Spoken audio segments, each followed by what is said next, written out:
Point पर नहीं चलेगी गुंडागर्दी। धनबाद पुलिस और सीआईएसएफ करेगी ज्वाइंट कार्रवाई। आपको बता दें कि विभिन्न आउटसोर्सिंग कंपनियों के साथ साथ लोडिंग पॉइंट पर वर्चस्व को लेकर आए दिन होने वाली गोलीबारी, फायरिंग एवं बमबाजी की घटनाओं पर अंकुश लगाने के लिए धनबाद पुलिस ने अब कमर कस लिया। इसी क्रम में बुधवार को धनबाद एसएसपी कार्यालय में डीआईजी सीआईएसएफ विनय काजला सभी एरिया के क्षेत्र के जीएम एवं अन्य वरीय पुलिस पदाधिकारी की मौजूदगी में एक अति महत्वपूर्ण बैठक आयोजित हुई। बीसीसीएल के विभिन्न क्षेत्र से कोयले की हो रही लूट एवं चोरी पर पूरी तरह अंकुश लगाने को लेकर आने वाली समस्याओं पर विस्तृत चर्चा हुई एवं एक दूसरे के सहयोग से शहर एवं लोडिंग पॉइंट और आउटसोर्सिंग कंपनियों की कार्यस्थल पर कानून व्यवस्था खराब होने की स्थिति उत्पन्न न हो, इसको लेकर रणनीति बनाई गई।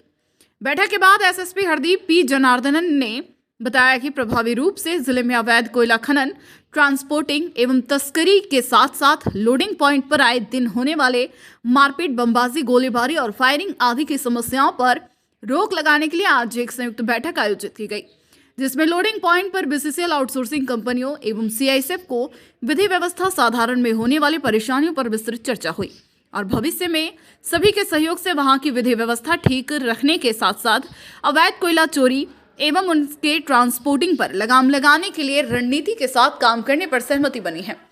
इसके अलावा वैसे आपराधिक चरित्र के लोग जिनके ऊपर 3 संगीन धाराएं लगा चुकी है, फिर दर्ज हो चुका है, उन सभी लोगों पर आए सिरे से सीसीए लगाने की अनुशंसा भी की गई है। वैसे दुर्दांत अपराधी छवि वाले लोग जो जेल से छुटकारा। आज धनबाद एक कोयला का राजधानी है। कोयला को लेके हमेशा यहाँ पे कुछ समस्याएं रहते हैं। आउटसोर्सिंग कंपनियाँ का कुछ समस्या रहती है, बीसीसीएल का कुछ समस्या रहती है, उसमें पुलिस का भी कुछ समस्या है, बीसीसीएल का है। ये सब का एक पहले सबके साथ सब स्टेक होल्डर के साथ आज एक मीटिंग यहाँ पे किया है। इसका मेन कारण यहाँ पे लॉ एंड ऑर्डर का स्थिति को ठीक रखने के लिए और धनबाद में एक सुचारू एनवायरनमेंट क्रिएट करने के लिए, जहाँ बीसीसीएल अपना काम, आउटसोर्सिंग कंपनी अपना काम अच्छा से करे, उसी को लेके एक अच्छा कोऑर्डिनेशन का ज़रूरत था। कोऑर्डिनेशन के लिए आज यहाँ पे सबको बुलाया, सबका समस्याएं सुना, पुलिस के क्या क्या एजेंडा है लॉ एंड ऑर्डर को ठीक करने के लिए। हम लोगों का भी कुछ पॉइंट हम लोग बीसीसीएल और आउटसोर्सिंग वाला और सीएसएफ को हम लोग दे दिया, उन लोगों का भी समस्या सुना। ये इस बार हम पहली बार मीटिंग किया है। अभी इस टाइप का मीटिंग हम लोग बार बार करेंगे, थाना लेवल पे और एसडीपीओ के लेवल पे भी इसे मीटिंग करेंगे। इसका मेन उद्देश्य है कि पिछले 2 महीने में कुछ आउटसोर्सिंग के जगह पर वर्चस्व को लेके कुछ लड़ाई हुआ था। इस लड़ाई को ख़त्म करना और धनबाद का विधि व्यवस्था को और बेहतर करने के लिए हम लोग आज मीटिंग की है। तो बेसिकली बीसीसीएल का और आउटसोर्सिंग कंपनियां का जो भी समस्या है, उन लोगों का एरिया स्पेसिफिक 12 एरिया का जीएम और 12 एरिया में काम करने वाला आउटसोर्सिंग कंपनी लोग आया हुआ था। उन लोगों का समस्या का हम लोग नोट डाउन किया है। स्पेसिफिक इन लोगों का कुछ समस्या है, कुछ सामूहिक समस्या है। उसके बाद एक सोल्यूशन हम लोग इन लोगों के साथ मिलकर हम लोग एक रणनीति तय किया है और रणनीति के आधार पर आगे हम लोग कार्रवाई करेंगे। एक सीएसएफ का डीएजी साहब भी आया हुआ था और डीटी जो संजय कुमार है वो भी इस मीटिंग में आया हुआ था। जैसे कि मेरा प्राइम फोकस कोयला चोरी को रोकना और उसके साथ साथ धनबाद का विधि व्यवस्था है। विगत दिन में जो 2-3 घटना घटा है, इसका कारण वर्चस्व को लेकर लड़ाई है। कुछ क्रिमिनल लोगों के द्वारा काम करने के आड़ पर बीसीसीएल के बहुत सारे आउटसोर्सिंग कंपनियां में नौकरी कर रहा है या कंपनियां का लाइसेंस का काम कर रहा है। ऐसे लोगों को चिन्हित करते हुए इन लोगों के बारे में रिपोर्ट करने के लिए लोगों को निर्देश दिया है।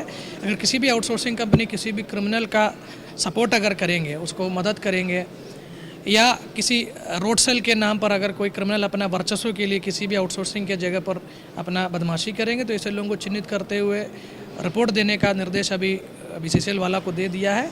अलग से इन लोगों के ऊपर पुलिस भी कार्रवाई कर रही है। जैसे कि बीसीसीएल का कहना है कि कुछ जगह पर इन लोगों का पेट्रोलिंग बढ़ाने का ज़रूरत है, लेकिन पुलिस का काम पूरा धनबाद में पेट्रोलिंग करना है। बीसीसीएल का भी अगर अलग से पेट्रोलिंग करने का ज़रूरत है तो इन लोगों के पास सीएसएफ तो है ही है, सीएसएफ अपना पेट्रोलिंग करेंगे और उसको सपोर्ट करने के लिए थोड़ा मदद करने के लिए हम लोगों का भी पेट्रोलिंग रहेगा। अभी हम लोग इलेक्शन के चलते और जो 2-3 घटना जो घटा है उसी के चलते ऑलमोस्ट 700-800 लोगों का लिस्ट हम लोग धनबाद का बनाया हुआ है जो हैबिचुअल क्रिमिनल है और बहुत गंभीर क्रिमिनल केसेस में जेल में जा चुका है या नाम एफआईआर में आया है। ऐसे लोगों को हम लोग चिन्हित किया, इन लोगों के ऊपर हम लोग प्रिवेंटिव एक्शन भी कर रहे हैं और जिसके ऊपर 3 से अधिक केस है, ऐसे लोगों के ऊपर हम लोग सीसीए का भी प्रपोजल हम लोग तैयार कर रहे हैं। अभी आप लोग खुद देख रहा है, जहाँ भी कुछ लॉ एंड ऑर्डर इश्यू अभी हुआ है, हम लोग एफआईआर करके हम लोग अभी कड़क कार्रवाई की है, उसी के चलते अभी शांत है। अब ऐसे घटनाओं का पुनरावृत्ति ना हो, उसी के लेके भी हम लोग अभी पहल कर रहे हैं। उसमें टोटल 3 एफआईआर हुआ है, उसमें दोनों जो पक्ष अपने अपने खिलाफ जो लिख करके दिया है उस पर भी एफआईआर हुआ, उसके साथ साथ जो मजिस्ट्रेट जो हमारा वहाँ पे साथ में था, उस मजिस्ट्रेट के बयान पर भी हम लोग एफआईआर किया है। सीएसएफ का जिम्मेदारी ऑलरेडी बीसीसीएल के द्वारा तय किया गया ही है और ये लोग हम लोगों को अपना काम करने में हमेशा मदद भी कर रहा है।